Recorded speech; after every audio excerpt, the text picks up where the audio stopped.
зовут Маша Рыштаева. Я прочитаю стихи Николая Доможакова, вернее поэму «Галина». Кругом грохочет бой. Во мгле солдат Хакас приник к земле. Горит трава в седой степи. Боец, ты ранен? Потерпи. Я жизнь тебя сейчас вдохну и рану накрепко стяну.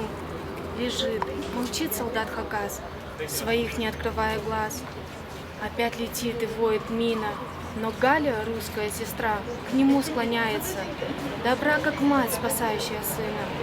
И сердце воина сильнее в груди простреленной забилось. Глаза, сверкнув из-под бровей, легко и широко раскрылись. Казалось, боль почти прошла. Спросил Хакас черноголовый: «Сестра, как ты меня нашла, чтоб жизнь ко мне вернулась снова?» В сибирском я жила краю, а родилась на Украине. Погиб любимый мой в бою, и за него я мщу отныне. Врагу я мщу за свой народ, и дочь простого садовода, с бойцами я иду вперед, чтобы помочь им в дни похода.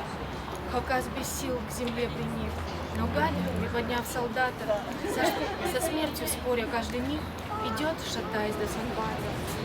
На бой примечится Хакас и говорит хирург усталый: «Мне кровь нужна, не через час, сейчас, что бы то ни стало». Галина кровь дает лицу.